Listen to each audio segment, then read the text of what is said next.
Asibingelele umbukeli weMakhiwa TV kama uMafresh ibhara seKZN. Athembela ukhona ubukele khona iMakhiwa TV yonke into ihamba kahle. SeCape Town, seMpumalanga, seEastern Cape, KwaZulu-Natal, seGauteng Province. Wherever la ukhona, ichannel ekumele uyibuke iMakhiwa TV uMafresh le. Ngithanda. Njobo wazi ukuthi noma kanjani ke namhlanje njobo u30 April onyaka kabanaka 2024. Namhlanje sikubusila endaweni yaseMelmoti eSport Ground esakhona eMelmoti. Kanti ke njengamanje ngiphethe insizwa la yomsakazo omkhulu uKhozi FM noma kanjani-ke bayazi abaningi umsakazo bana uMafresh asikubingele siphinde sikwamukele noma kanjani kwiMakhiwa TV.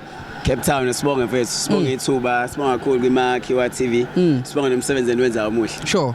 Mfethu uGrand. Hayi mnandi awusibona? Mfethu ngimnandi. Mfethu njoba kuthiwa nje Mafresh, mfethu ngapha nangapha indawo zonke mfethu la kufunya khona umsakazo uKhozi kanjani nabantu abakhule bekwazi mfethu. Nakho sizwa kuthiwa uMafresh. uMafresh kahle kahle ubani wakuphi? uMafresh mfethu uThokozani Mpungose. But igama lami ele kwi-ID nesibonga kukaze kusebenza. So kuhlezi kuMafresh ngoba the reason uma wangithole sasemncane so ngangiyifreshela but uyazi ukuthi ompungose kakhulukazi sike endaweni yaseshowe.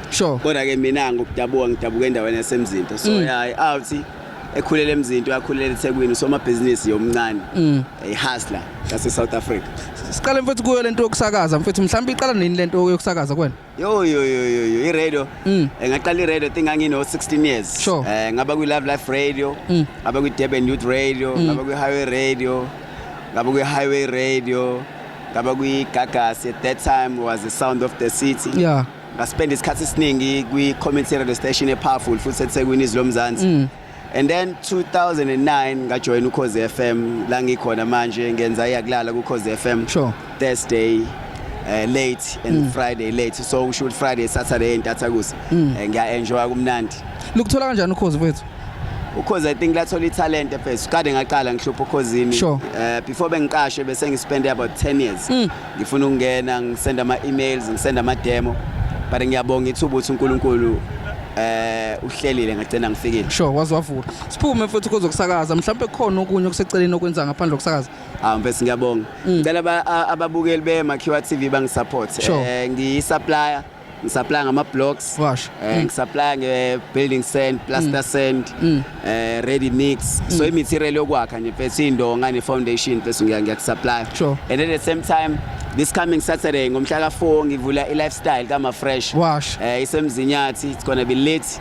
Ngi-invite bonke abantu bafike nabangani babo. Ama-cooler box amahala kungena mahala. Inyama yakhona since ngine background ubo chef, so it's gonna be nice. We're gonna be taking pictures, we're gonna be having some fun. Sizobe sijabulela and ezokuphepha zisharp, iparking ikhona ke indawo bese ngiyenzile engibenzele yona abangani bami.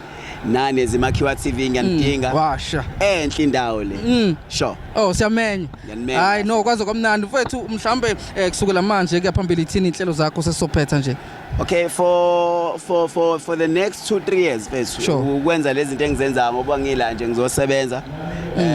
Nginothando labantu, ukukhula in radio, maybe to a weekend show. Cool in business and become a better father because I'm a father of 3 girls. Mafresh mfethu awuthi ukusazela abantu kancane njengoba nami ngifisa ukuba umsazi nokufisa ukusakaza noma fresh nje kanje awuthi nje ke sithi nje ukugijima abantu noma kanjani ke besibona kuze bezozwa nongazi ukuthi hawu uMafresh kanti lo uyabona.